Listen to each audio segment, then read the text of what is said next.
Okay, this is an impromptu stream. We just finished the game, and I had to step away from the computer to take care of some things around the house. But I just wanted to finish up my final thoughts on the game and wrap up Zero Escape, 9 hours, 9 persons, 9 doors. And before I move on to something else, I just wanted to say everything I had to say about this particular game and what it means to me. So, as I said several times throughout the various streams, is that this is one of the first visual novel slash escape the room games that I have played. And I played it all the way back in 2009 based on a recommendation of a very good friend of mine. She recommended the game to me, and I picked it up and I loved it. There are certain aspects of the game I feel are really key to how I like to feel about, or that I like to experience in games. One of those being the blending of real world esoteric knowledge and kind of conspiracy theory knowledge at the same time. I think the original Deus Ex was really good at that. So was this game, and so was another visual novel I played after this game called Steins Gate. And it does it very well, where it merges kind of this what if conspiracy theory lore into the kind of game, or into the kind of real world lore that you might find. For example, in this game, the sinking of the Titanic and the bringing in of fictitious elements like Kurt Vonnegut's Ice 9 and so on and so forth. That kind of bridging between the fictitious and the real world are something that appeal to me, and the fact that this game was set up as a thriller. Like, you are 9 people, you have 9 hours to escape the ship, and it's games of how are you going to screw each other over. That's a very intriguing concept. Like, just even telling me the name 9 hours, 9 persons, 9 doors, that's enough of a motivator for me to pick up this game based on theme alone.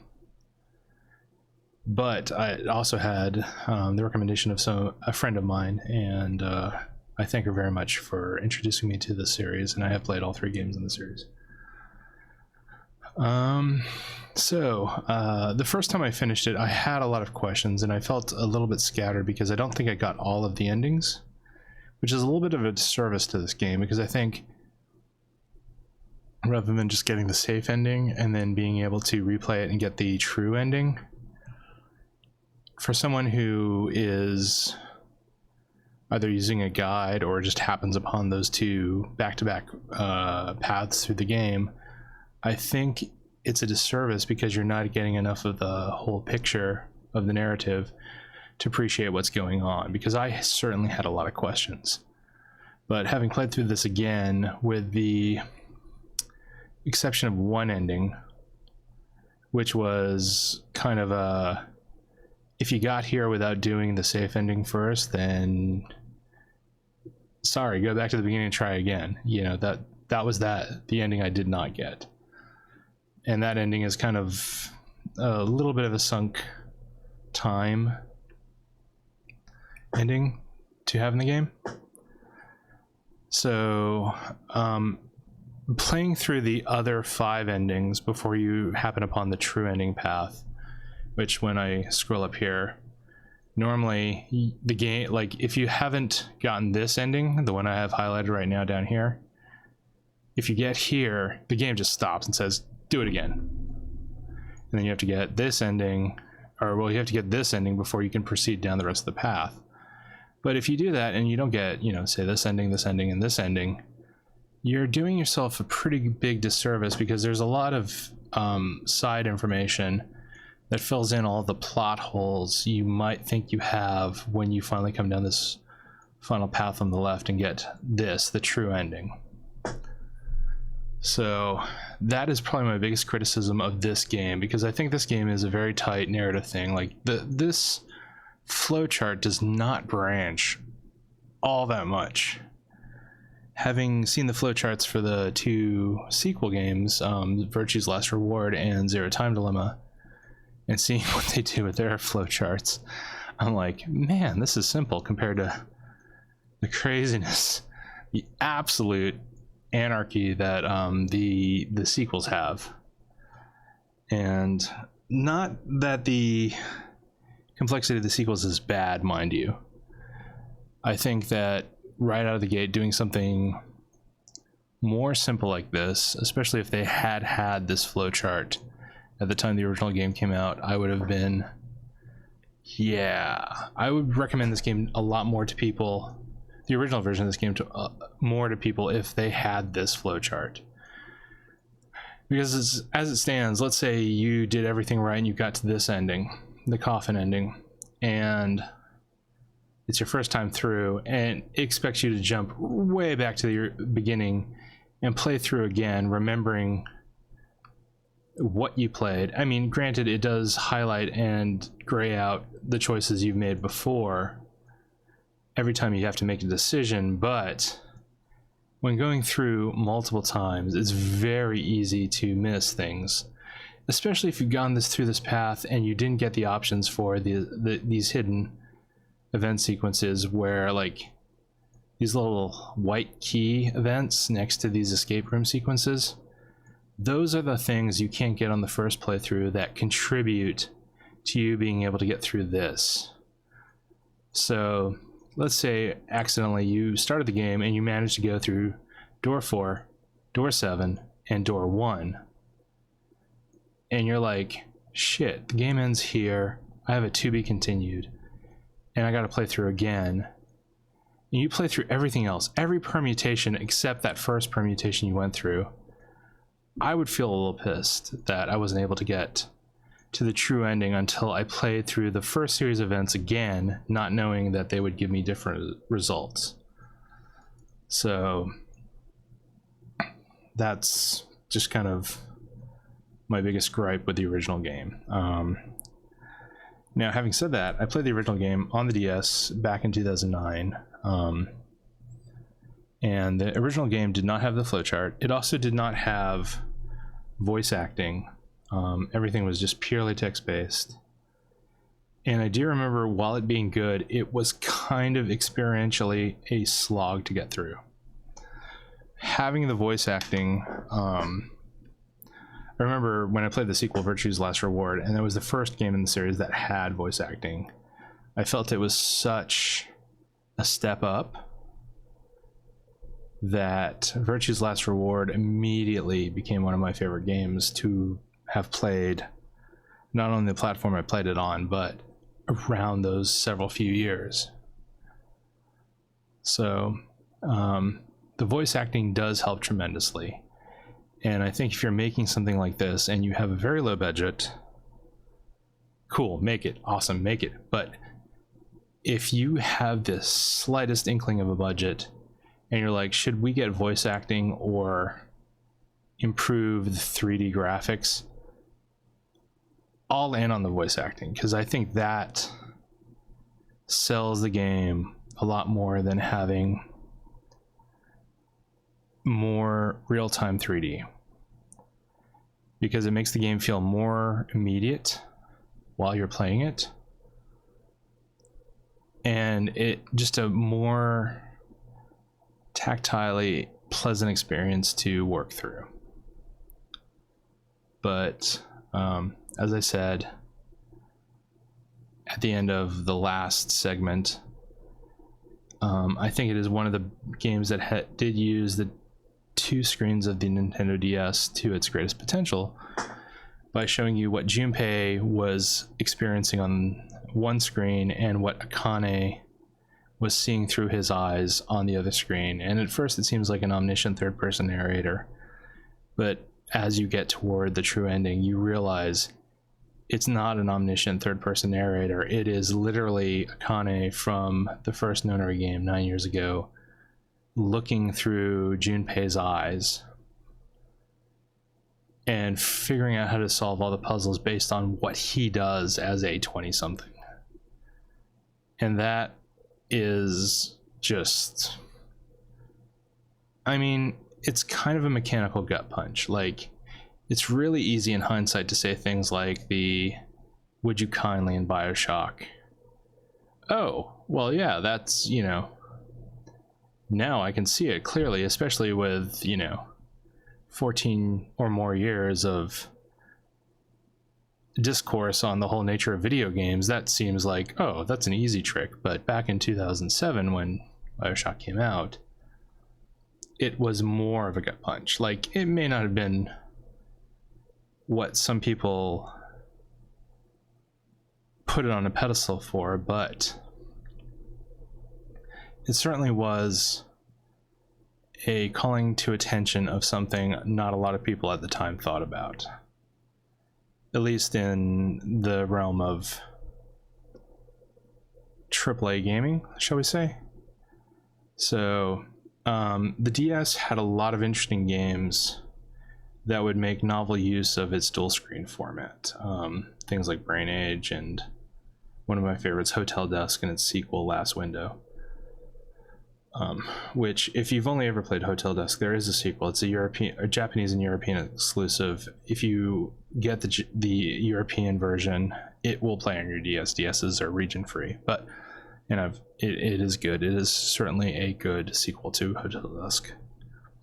But there are games that use the DS to its fullest, and I certainly think 999 did that. It made me really consider, when being presented with multiple streams of information, what are those streams of information and where do they come from? It's kind of like watching Marble Hornets or the Blair Witch Project and going, yeah, the camera itself is in the scene. It is an actor. What is the camera doing? Why is it there? How is it capturing what it's seeing? So with that in mind, I think something like 999 definitely is ahead of the curve for the amount of technical effort the game took to make. I appreciate it a lot in the day, and I still appreciate it today. And I definitely think this PC port, while losing the dual screen interface, still manages to capture a lot. Well, if you stay on the novel screen, I would recommend, if you play this game, stay on the novel side of things rather than the adventure side, because the novel side will give you all of the third-person omniscient narrator stuff, or Akane's perspective, for the entire game. So it doesn't feel like this weird what the when you get to the end, and it forces you into that perspective.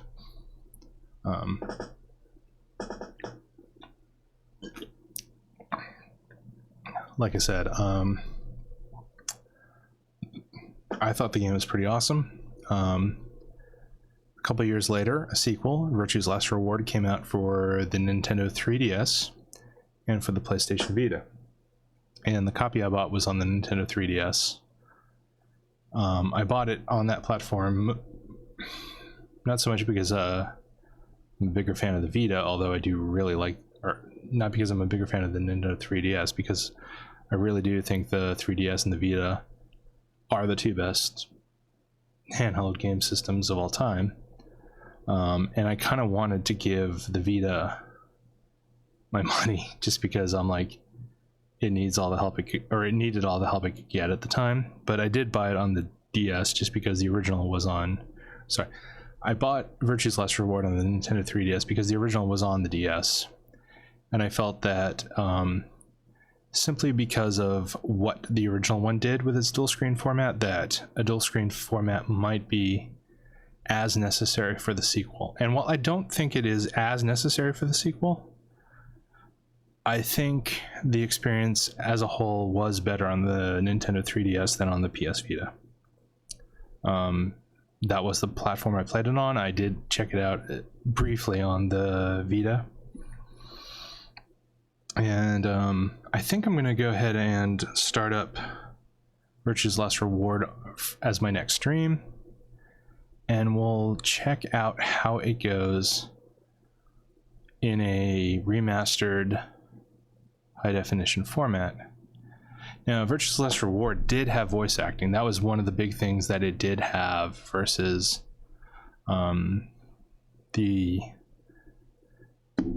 original 999. So it did feel like a huge step up, at least technically, and it did have polygonal 3D characters and polygonal 3D rooms rather than these sprite-based and, you know, pre-rendered rooms that 999 had.